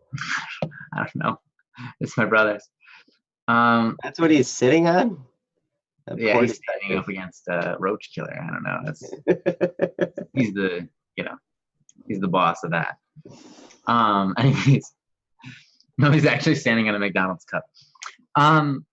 So anyways, I was typing this out and I was talking about how we need to have forgiveness. We need to forgive other people in our lives. Sometimes we need to forgive ourselves, right? But here's the thing. Forgiveness, like Joe has said many times, it creates healing. It heals us. And that's an interesting word. Because here's the thing. With machines and a part is broken, you can replace it or you can try to solder it back together.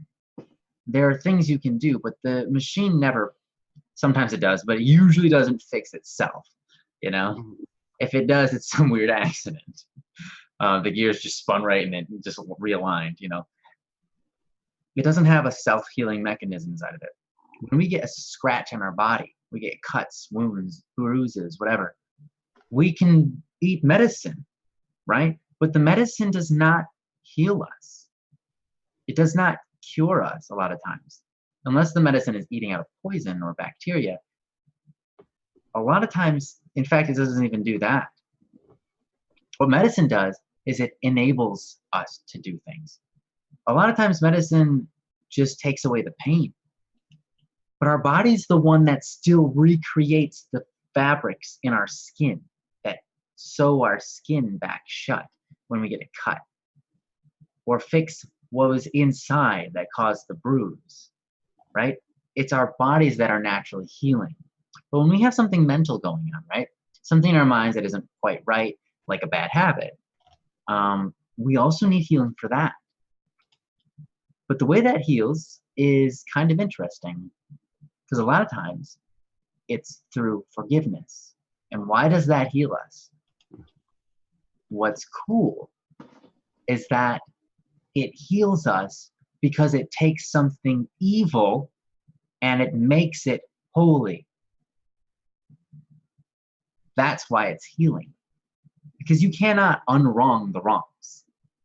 But you can take something bad and make it good. To be more politically correct, we can say it makes something bad into something good. But in truth, the reality is it makes something evil. It makes something that someone did to you that was evil. Or maybe you did something that was evil to yourself. That happens sometimes. We do that. But then we take that, and through forgiveness, we turn that evil thing into a holy thing. That's incredible. And that's why it's like healing. It's a miracle. It changes something. It doesn't fix it. It doesn't just make it work better for a time. It absolutely changes what it is. It changes the foundation of what it is.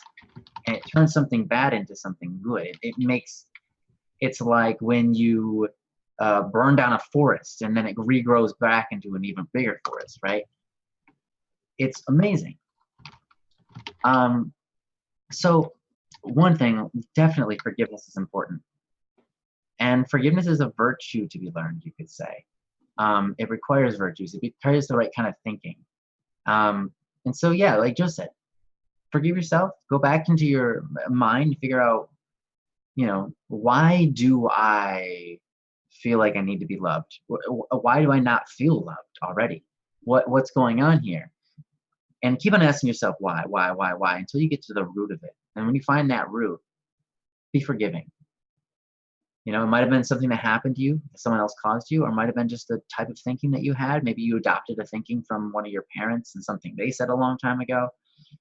Could be anything, right?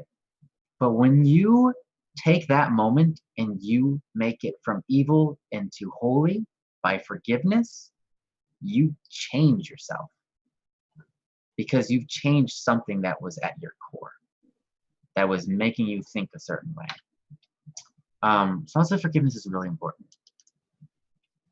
But then I think also important, you said, beyond that, you said answering people before you think. I think Joe said a good way. It was perfect what he said. I would do the same thing. Just eventually over time, you just keep your mouth shut and you say, I will wait until this person has completely finished their words and then I will speak. It's not always easy to do. But you know what? Here's something I learned. Patience and interest. See, when we're really interested in a person and in their words, rather, I should rephrase this. When we're really interested in them hearing us, we jump the gun. When we are itching for something to say next, or we have something that we really want to say, it's because we want them to hear us. But then we're not spending time on the right thing. We're not spending time listening to what they have to say. Our mind is going a million miles an hour trying to figure out, what do I want to say so that they focus on me? But really, we should just be focused on them and allow them to speak as much as they desire.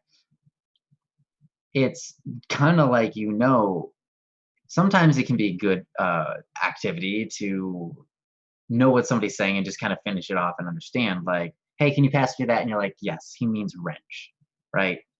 But because whatever you're working on, that's fine. But if it's, if you answer before thinking, like, maybe someone says something and it hasn't registered in your brain yet, like all the implications of what you could be saying and how it could be offensive, right? Maybe someone says something to you and you're like, oh yeah, that's because blah, blah, blah. And you're like, oh shoot, I shouldn't have said that. Yeah, give yourself some time, put yourself on a buffer, be patient. Be patient with your conversations because there's no reason to rush them, right? Interactions with people is one of the most important and valuable things in the entire existence of reality. And if you understand that, then you can be patient for it. Every person that is here, I could spend my entire life talking to and living with and getting to know. And they are worth that. They are worth all of the time I could possibly give them in my entire life. But the thing is, I can't. And that's unfortunate. But it's just the way it is. However, if you believe in eternity, then cool, we can do that. But the thing is, that's important to understand, is that they are worth your time. They're worth everything you could possibly give and more, because their worth is infinite. And if they're worth that, then you can wait. You can be patient. And you can spend time in that conversation, even if it's like maybe you don't have something to say right away, or maybe you do, but you're not sure if it's the right thing to say. It's okay to just draw out the silence because you're still spending time with that person. That's important because everybody, especially you, Lay, is worth all the time in the world. So it's okay. It's okay. It's okay. And you know what? If you accidentally, stick your foot in your mouth, so to speak, that's okay too. But as long as you work on this, you'll get better. And I think that Joe's recommendation is perfect for this. Just make it a conscientious effort and mark it on the calendar every single time every single day you do it. I think that's brilliant. It really would work. Because then you're creating a new habit. And that really is how our lifestyles are run, our habits. And and you can decide what those are, but you have to put in the effort. Another thing important to remember is this. Change is not hard. Everyone thinks that changing is very difficult, and sometimes it does feel that way, especially when we try, like you said, to change something over and over and over, and you just keep on bouncing back and forth. That's because we're doing it the wrong way. Change is not hard. Change is inevitable. Change is always going to be happening, and it's based on your behavior. And sometimes you change back into what you were before. Sometimes you change in no good direction whatsoever. You just keep on repeating bad actions. You're still changing. But if you understand that you're changing anyways, you realize that all you have to do is choose the right action, or choose rather to create a new habit of doing right actions over and over until that becomes a new habit. Because we pick up habits like a bad habit. What? The bad We do. The bad habits are always the easiest to develop. Yeah, they usually are. The ones of virtue, the ones that matter, are hard. You got to work for them, and here's the thing. Here's why we have to work for them. Because one, that makes them stick a lot better. It makes them worth more. They glorify humanity and God. They require adventure because we're meant for adventure. And they help us along our adventure henceforth. Mm-hmm. So it's a beautiful thing. And the last thing you said, making up an answer to look bright. Yeah, totally relatable. I did that a lot in high school. And I'll tell you what, as soon as I put down my pride and started being like, hey, I have no idea what that word means, just open about it. Here's the thing. I made it so I had this pride where I was like, yeah, I want to look smart. I'll make up an answer to look smart. I'll say things that I don't really know what I'm talking about, so other people respect me. Mm-hmm. Here's the thing. As soon as I put the idea of being humble and recognizing that makes me a lot better of a person and a stronger person and an incredible person, as soon as I put that above looking good to other people, everything just, bam, everything fell into place. Because what I wanted most was to look good. I just wanted to look good to everybody so I could impress everybody and everybody could respect me. Mm-hmm. As soon as I was like, you know what? You know what would make me look even better? You know what would make me be even better as a human being? Being the guy, being that rare human out there, because there's not many, who are humble enough to admit when they're wrong, or humble enough to admit when they don't know. Because there's a lot fewer people out there who can do that. And man, those people are amazing. If I could be amazing like that, wow. And I just put that right above looking good. And everything fell into place. All of a sudden, when someone said, like, hey, the diatrophy is somewhere in the middle of the, hold on. What was that word? I don't know that word. Could you tell me what that word means? Like right in front of everybody. And everybody might be like, you don't know what that word is? By the way, I just made up a new word. So if you don't know what that word is, it's okay. That's not a word. Diatrophy, as far as I know, that's not a word. It might be, look it up, Google it, maybe it is. I don't need to look smart to be a great human being. I don't need to be smart to be an incredibly great human being. Because what's at the top of greatness is being holy. And holy, I'm sorry, but it doesn't have a whole lot to do with being smart, but it can. But it doesn't need to. I don't need to look smart to feel good about who I am. And so I would say, yeah, just kind of, if that helps, I hope that helps get your frame of mind around it, and to say, you know what, there's something that's more important than looking good, and that is being good, being great. And I'm telling you, there's not a whole lot of people that can do that. And what that means for you is that you are an extremely accomplished human being if you can do that. And so if you want to challenge yourself to that, man, go for it. Because that's seriously what changed my life. I wanted to be the guy that was great. And that's what caused me to start being humble. Even though I've got a lot of work to do there still. But yeah, it started me off. So anyways, Joe, what you definitely have something to say. What do you like I did have something to say, because this kind of comes back around a little bit to our earlier topic, in that, you know, you were talking about, you know, you're always trying to look like you're smart. You want to say something that sounds smart, so people will think you're smart, right? Mm-hmm. But here's the thing. Remember when we were talking about helping others feel good about themselves rather than helping them feel good about you? When you don't know the answer to something and you ask somebody, you give that person a feeling of importance. When I got flattened by that 14-year-old girl in sparring with one kick, I know I gave her a feeling of importance. She felt very good about herself for having accomplished that. Her parents came up to me later that day and they said, you know, we always tell her, you gotta, it's good that you know all this stuff, it's good that you know this martial arts, but you gotta watch out when if a grown man comes after you. Now we don't feel so bad about that anymore. Yeah.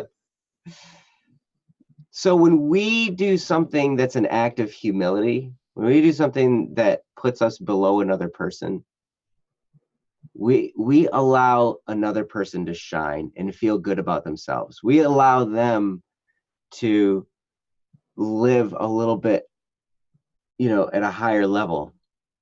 Go ahead, Ryan. And not only is that how you make good friendships, they will come around to pick you up. Just like that girl, as soon as Joe was on his back, held her hand out to pick him up. Mm-hmm. She did. She just reached down to pick me up. She had this grin on her face, you know, and she was doing that. It was great. You know, here's the interesting thing. Like, a couple weeks prior to that sparring where she just laid me out, right? A couple weeks before that, our instructor paired us together specifically because he wanted her to learn some stuff. And the reason was because I'm quick. Like that was one of the things he was telling her, like, okay, you're going to spar Mr. Anderson. He's fast. So you got to really read him, you know, and all this kind of stuff. And so it was kind of a training thing like that. And boy, she must have learned it, because this next time she just boom laid me out on the ground. And it was funny. But Ryan actually personified this and taught me this lesson a while back when he was doing a production of a song. And I remember pointing out to him, yeah, you were a little heavy with your compressor, and you can hear it in the cymbals, and it sounds kind of crackly in the cymbals and stuff. You can just hear that compressor working really hard. And he's like, yeah, I know. I left it like that. I'm like, why would you leave it like that? Why would you do that? like that's not the desired effect, right? He said, and he told me the most profound thing, and it totally just blew my mind when I heard this. He was like, maybe by releasing that, somebody who knows what that is going to comment and tell me about it. And what I did was I just made them feel important. And I was like, oh my gosh. Like we always talked about, using music to make people feel it's like, that's it right there. Like Ryan purposefully released something that was imperfect to find someone who knew about that stuff to comment on it and make them feel important. I'm like, dude, you're reaching people in all kinds of different ways. Like I sit there, wow. I actually remember doing that and listening to it and be like, man, but I want it to be that loud, but I don't want it to be like, I'm just going to leave it. Someone will point it out. Sweet. They're smart. They know what's up. Yep. That's all. Okay. And then it'll make them feel smart. I was like, that genius. Absolute genius. So I'm taking lessons from Ryan. Well, I appreciate it. But yeah, I mean, I remember going through that phase where I was like, I remember the first time when I didn't know the word and I was like, I gotta say it, like, hey, excuse me, I don't know what that word means. And they're like, oh, you don't know that word? Okay, that's fine. So blah, blah, blah, blah, blah. And I could see them light up, not because I looked stupid. They lit up because they felt smart. They had something they could share of value. Everybody wants to be able to share something of value. You're giving them that opportunity. And when you, for making stuff up, I like just to look good, look cool. Like I get it. But in the end, people figure it out. I mean, we had a friend that did that to us all the time. And we all, like, we knew. We didn't say anything, but we knew. And we're like, why does he do that? But we were kids. Now we understood why he did that. I mean, we understand now. Yeah, he's talking about me, actually, because that was me. No, it wasn't you. It really wasn't you. It wasn't you. But yeah, it was interesting. It's like, okay, well, so yeah, just try not to do that. If you catch yourself doing it, you know what you can do? This is really cool. This is really cool. So if you do it, right? If you say something that's like not true, or you make something up to sound cool, which I've done before, you can follow that up after you notice yourself doing it. You can follow yourself up and feel like, no, I just made all of that up. I have no idea what I'm talking about. You can follow it up with that. People will respect that. They're like, oh, you had me. Like, trust me, I've done that many times. And people are like, oh, okay, yeah, that's cool. Like, then because if you catch yourself in the moment and you just say it right there, oh my gosh, you can just let go. Like because you're going to do it. You're going to say something to make yourself look cool. And then you'll be like, you're going to be finished saying it and you're going to be like, oh my gosh, I did it again. But then you can catch yourself and be like, actually, guys, no, I just made that up. I have no idea what I'm talking about. I just thought that would be a cool idea, or that would be funny, or, I just thought that sounded cool. Whatever. People they won't even catch on. They won't even catch on that you were intending to tell a lie and go with it. They will be like, oh, like that literally got me. I thought that was okay. I thought that was real. Okay. Wow. That was a good one. Or like, oh, I knew it. I knew it was fake. There was no way. Yeah. People do that. They'll just think you're a jokester, and that's fair. That's fine. Because I know I've had to do that myself. So. Yep. I'm sorry, I'm just reading through some of the chat. It's so, it's so important to be able to forgive ourselves. It's so important to understand that we have faults, and that's okay. A lot of times, like Ryan was getting at before, a lot of this stems from pride.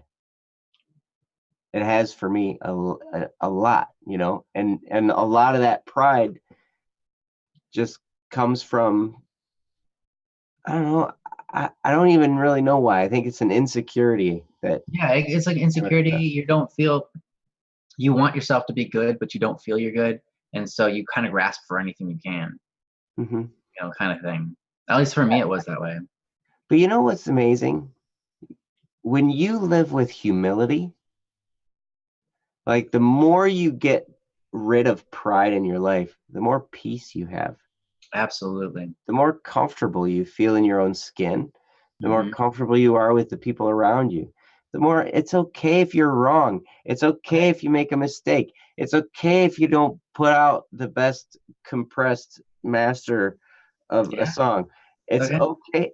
All that stuff is okay because you're living with humility. And it's amazing the peace that comes from that. So here's something that I learned very, very recently.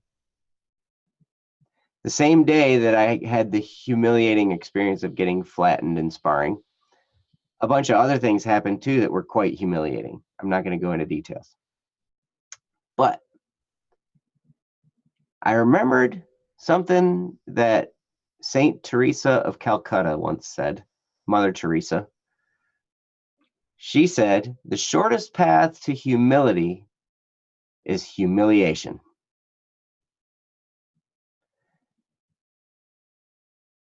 And so then I was like, so this is actually valuable. Hmm. These experiences I have, they don't necessarily feel good when you're going through them because you feel humiliated. You know, I get knocked down by a 14-year-old girl. My wife and my in-laws are pointing and laughing at me. There's all kinds of other stuff going on. It's like, it's humiliating. And I looked at the experience in a whole new light. And I was like, wait a minute, that's valuable because through that humiliation, I can develop humility. And through that humility, my pride level goes down and my level of peace goes up. Hmm. So I feel more at peace. I feel more comfortable in my own skin, like I was just saying. You feel better in the world around you. And from there, what you're going to find, the more you can be humble and get rid of that pride, the more you'll be able to open yourself up and you won't have to do these things, these bad habits that you're talking about. These bad habits will kind of start to fix themselves in a way because you just won't need them anymore. I get knocked down, but I get up again. Yes. I'm gonna keep it down. Oh, thank you, Princess. We learn humility through accepting humiliations cheerfully. Hmm. Mhm. So thank you for finding that quote. That's a way better way of saying it, actually. Hmm. Because when you get humiliated and you accept it cheerfully, you don't fight it. You don't try and explain it away. You don't try and make an excuse for it. You just accept it. Now you're more at peace. It's an amazing feeling. Because I was Yeah. like, look, I don't have anybody to impress. Who cares? They've Yeah. all seen me, they were all there, you know. Anyway, Hmm. sorry. I could go Yeah. on and on about this. For humility, I would say this. Um, I think it's important to define humility because a lot of times we think humility is putting ourselves below others. Mm, There's a lot of, I mean, I grew up with that definition, but that's not a correct definition. I know there's a lot of other people who have that definition for humility, but that is not the accurate definition for humility. So I just wanted to clear the air and help you gain it because if you understand what it is, you know how to chase it. mm, You understand how to you get a feeling for how to chase it. And that is this. Humility again is not putting yourself below others. Humility is a rightly ordered understanding of the value of yourself, others, God, and the world around you, mm, including trees, dirt, bugs, deer, whatever. A rightly ordered understanding of value for all things in the universe. That is what humility is. mm. Rightly ordered, understand, or sorry, and your actions are rightly ordered according to the value of all of these things. Your thoughts are ordered to the value of all of these things. Okay. And if you realize that you are worth infinite, have infinite value, and the people you interact with also have that infinite value, and it's equal, then it helps you to respect them and cheer them on, because you can worry of like being egotistical, right? Like that's maybe something you struggle with. If you're egotistical, it means you're focusing on yourself too much. I know that if I was egotistical, it would definitely be because I was focusing on myself too much. Which we're human, that's natural to focus on ourselves. But if we make everything about us, that's not ordering our minds correctly. It's making it as if the world is meant to serve us, or that the entire world is about us. But in truth, there's other people out there too. And if we can order our lives to be a gift to others, then we receive much more in return. So if we serve others around us, right? We don't have to put ourselves below people. We're not worth less than them. But if we give our life as a gift to others, we start to focus on others to lift them up, the egotisticalness of ourselves, the ego, is driven down. Not because we hate ourselves, but because we understand ourselves and love ourselves, and also love others around us. To love ourselves is to want the best for ourselves, right? And to love each other, or love another person, is to want the best for them. And if we put those two things together, they're not in conflict. They work together. Mm-hmm. But you know what does work in conflict with that? Having an ego. Because if you love yourself, but you have an ego, your mind isn't wanting the best for you. Like, it wants the best for you, but it's not going about it the right way. So you're in conflict with yourself. And so you feel like you have that desire for more. And I think that's maybe where your desire for love comes from. You don't feel loved. And then if you have other people in your life and you are egotistical, how do you appropriately love them when really what you want is for them to love you? It's kind of obscure. So you need to make sure, not that it's as easy as being said, but that your ego is intact. It makes sense with how things are valued in the world, the value of each person you're dealing with, as well as the value of yourself, that they're actually equal. No one person is better than another, but that we are a gift, and we can be a gift for others, and that's how we build each other up, and we build up the world around us. We build up the world around us by creating, not by eating everything. I guess, not by consuming the world, not by consuming everything around us, saying, I want this, I want that, I want this. That's why they call us consumers. We actually create more when we give. We actually take from our body, and we take our energy from our body and start to build things with pieces of wood or songs or instruments that we play. We're actually putting forth our actions and body into something else to create. So I don't know. That's it. Humility, again, I just wanted to touch on that because it doesn't mean hating yourself. It doesn't mean putting yourself below other people, because that would be the opposite of humility. Because it's not rightly ordered. It's not the correct value of you. So I just wanted to say that. And that should help you understand, like, so what do I do to get, how do I get in humility over having ego? And the answer is to understand that we're a gift, and to be a gift to others around us, to love ourselves and to love others around us, to want the best for ourselves, want the best for others around us, and start doing those things that entails. And your ego should naturally kind of just die down as you develop new habits of lifestyle. But yeah, I hope that helps. Hope that moves you in the right direction. I think we probably got to close it down soon. So Yeah. Joe, in case he wants to say anything else. Well, I can tell you, it definitely helped me. And I love the sentiments you had about being a gift to Mm. others and being a gift to the world and making yourself a gift to the world, because that really does make the world a better place. It makes it better. And I'll tell you what, one of the greatest gifts that we have is all of you guys here in the chat. All you guys here that post topics for us to talk about. I mean, that is such a great gift. Yeah, thank you. Just by being here, you are already doing what Ryan was talking about, because it's a great gift to us and a great gift to the rest of the people that are here. Yeah. That, you know, you guys are here contributing, and it's wonderful.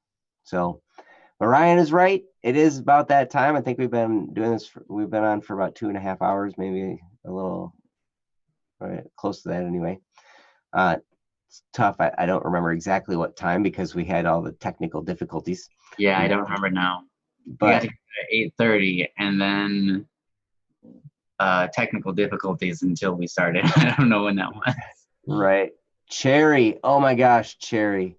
How rare and beautiful it is to even exist. Yes, That's true. I love it. I love it. So anyway, thank you guys all for being here and posting. I'm not sure. Yeah, and thanks for being here again. Yeah, like Ryan said, thanks for being here so late. I'm not exactly sure what's happening on Friday yet. I will tell you this, that there's a pretty important event for my youngest son that day.